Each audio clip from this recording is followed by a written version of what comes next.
Bé, aquí podeu veure que tenim la nòmina de l'empresa Animacions Pons i la nòmina de la Maria, en el qual aquesta persona és auxiliar administrativa i està al grup de cotització número 7. Amb la seva nòmina, com podem observar, és la nòmina del mes de maig. I aquí teniu una mica l'estructura salarial.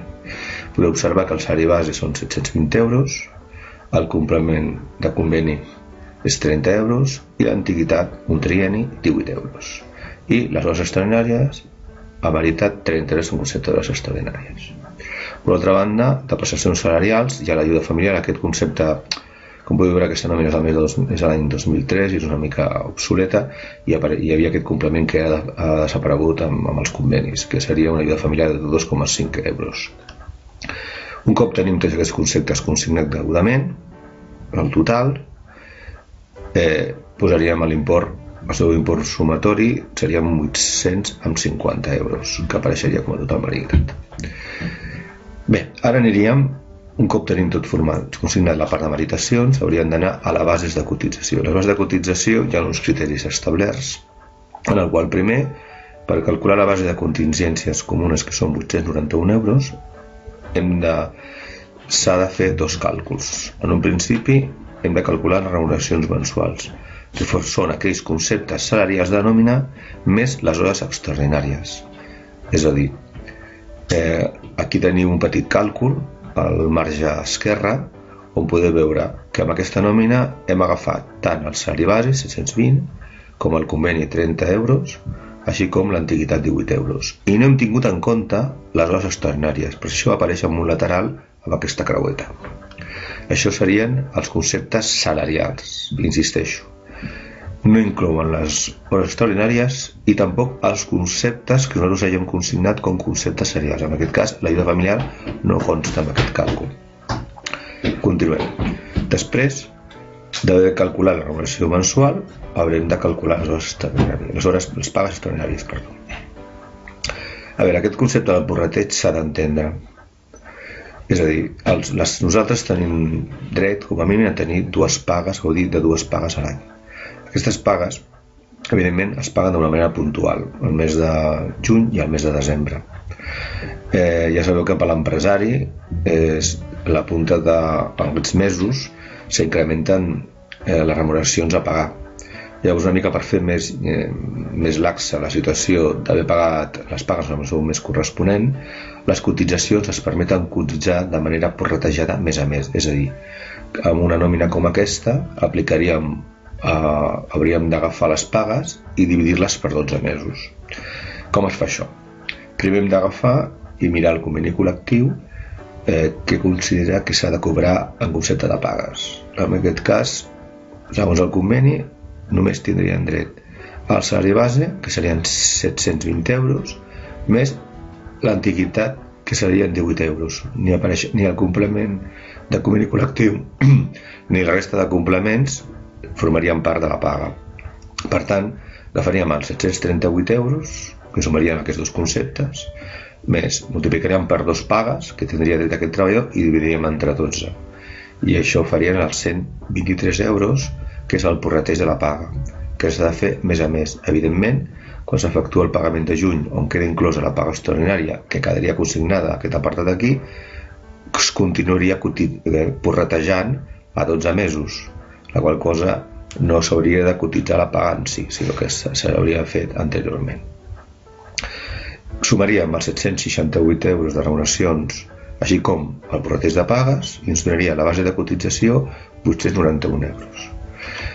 Llavors, automàticament, un cop tenim aquesta paga, hem d'anar a buscar la base de contingències professionals, que és la mateixa de contingències comuns, l'única diferència és que hauríem de sumar les hores extres, que en aquest cas serien 30 euros. Com podeu veure, la diferència entre 831 i els 921 són aquests 31 euros que tenim aquí, aquests 30 euros que tenim aquí consignats.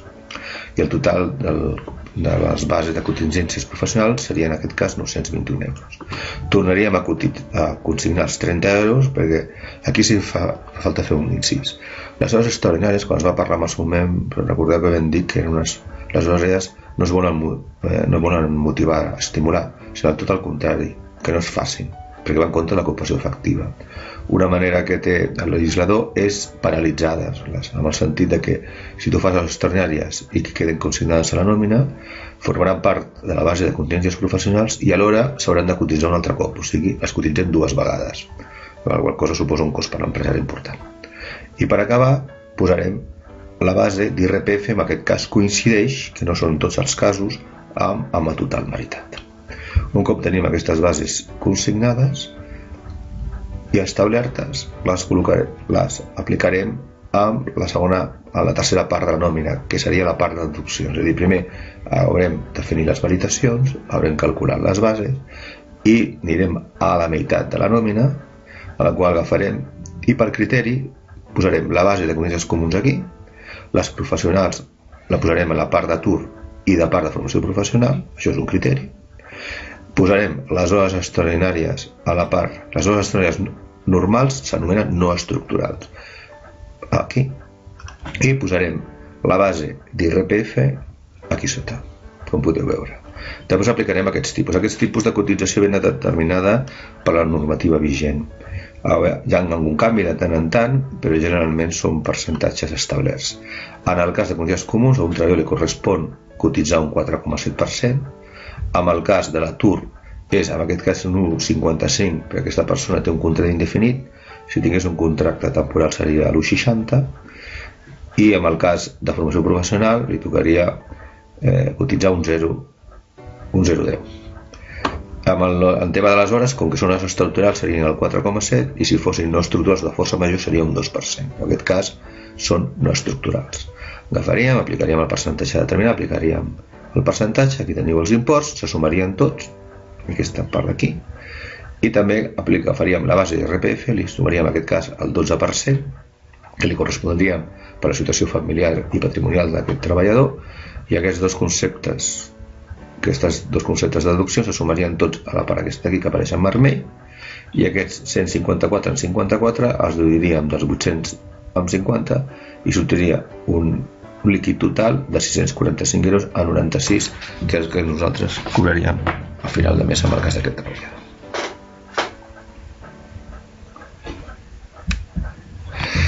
Aquí podeu veure les bases de cotització. Les bases de cotització generalment acostumen a canviar-se cada any pel tema de salari mínim interprofessional. Els diferents treballadors tenen diferents grups de cotització i degut a les seves categories professionals. Aquí tenim la classificació a partir del grup de cotització número 7 cap a dalt, del 7 a l'1, bàsicament són bases de cotització mensuals i del 8 cap a l'11 són bases de cotització diàries. Per tant, els impostos es presen en euros dia i aquí en euros mes. Aquí podeu veure per què és important. Quan hem fet les bases de cotització anteriorment, hem omès un pas important, que és el tema de que quan les bases de cotització s'hagin calculat, hem de mirar dins del grup de cotització si es troba o no es troba dins d'aquests paràmetres. Per exemple, amb l'anterior nòmina, si us en recordeu, tenia el grup de cotització número 7. Això suposaria que hauríem de vigilar que la base calculada que ha sortit hauria d'estar entre els 753 euros i els 3.425. En aquest cas es troba la base de contingències professionals i comunes, es troba dintre d'aquests paràmetres i no s'hauria de fer res. En el cas hipotètic de que si la base de cotització hagués sortit 700 euros, l'hauríem d'augmentar fins a 753 euros, que és la base mínima de cotització. I en el cas contrari, si sortís una base de 4.000 euros, l'hauríem d'ajustar a 1.425, que és la màxim que podria cotitzar. La resta del diferencial no compta, per la qual no es cotitza. Pel que fa als tipus de cotització, com he pogut observar anteriorment a la nòmina, un cop tenim les bases de cotització hem d'aplicar els percentatges de cotització. Amb el del treball hem aplicat aquests d'aquí, el 4,7% en cas de contingències comunes, el 2% de força major i el 4,7% d'hores extraordinàries. Heu de tenir en compte una part que ara no estem veient, que és què cotitza a l'empresari. L'empresari cotitza amb els butlletins de cotització al 23,60, al 12 i al 23,60 també respecte a les hores extraordinàries. Les altres reduccions que contempla la nòmina seria aquest apartat d'aquí. Com hem observat anteriorment, hem aplicat l'1,55 a tipus general de l'atur, però si fos un contracte de durada determinada o bé complet o parcial, aplicaria l'1,60. Aquí tenim els percentatges que li tocaria a l'empresa. De Fogassa, a l'empresa només li toca cotitzar a l'empresa amb un 0,20, el treballador no cotitza res. I de formació professional, el treballador el 0,10, com hem vist en la nòmina anterior, i l'empresari un 0,60. Aquí teniu els màxims i els mínims, i bé, i aquí tenim una mica el salari mínim interprofessional de cada any, que en aquest cas s'han incrementat uns petits cèntims respecte al curs passat. Aquest apartat d'aquí és important conèixer-lo, perquè com hem dit que les indemnitzacions i suplidos són conceptes que no són cotitzables de manera genèrica, sí que té uns límits. Què vol dir? Que si els conceptes que se consideren les nòmines i apliquen als empresaris estan dintre d'aquests límits, no s'han de cotitzar, però si estan fora, sí s'ha de fer. És un tema bastant desconegut i hi ha bastanta incertesa en aquest tema. Per exemple, què passa amb les despeses no cotitzables de locomoció amb el tema de quilometratge? És a dir, si per exemple ens paguen un quilometratge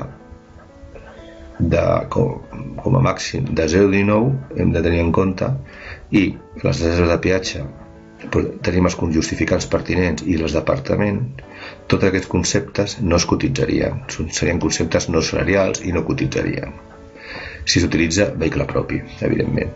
Però en el cas de que ens apliquessin un criteri de quilometratge superior a aquest 0,19, la diferència sí que s'hauria de cotitzar, per la qual cosa formaria part de la base de condicions comuns i fins i tot tributaria IRPF. Això el mateix passa amb tema de les dietes. Si un comercial necessita pernoctar a Espanya o a l'estranger, si l'empresari li consigna un impost superior a aquests d'aquí, el diferencial s'hauria de cotitzar. I si no, estaria dintre de la normativa i no s'hauria de cotitzar. Evidentment, els empresaris amb això tenen bastanta cura perquè suposaria un increment del cost d'un 35% de la diferència que haurien de cotitzar. Indemnitzacions per acomiadament. És a dir, totes aquelles quantitats que excedeixen del límit legal, és a dir, si un empresari ha de pagar 33 dies per un acomiadament improcedent i arriba a un acord amb 40 dies, aquests 9 dies de diferència hauria de cotitzar-los. Per altra banda, el tema de les indemnitzacions passa el mateix, prestacions de seguretat socials i el tema d'assignacions assistencials. Aquestes estan, en un principi, exentes de tributar.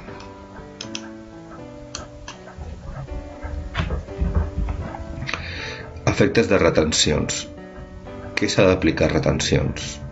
Tots aquells pagaments de retenció de seguretat social tributaria IRPF, així com les indemnitzacions legals per acomiadament i extincions de contracte, llevat els descontractes temporals que no cotitzen IRPF, i tot el tema de trasllat i indemnitzacions per mort, i les despeses de locomoció i dietes que apareixen a les bases de contingències, bases de cotització, és a dir, en aquell cas que excedeixen dels límits marcats anteriorment sí que tributen IRPF. Això s'ha de saber perquè d'alguna manera quan nosaltres calculem la base de contingències d'IRPF han d'aparèixer.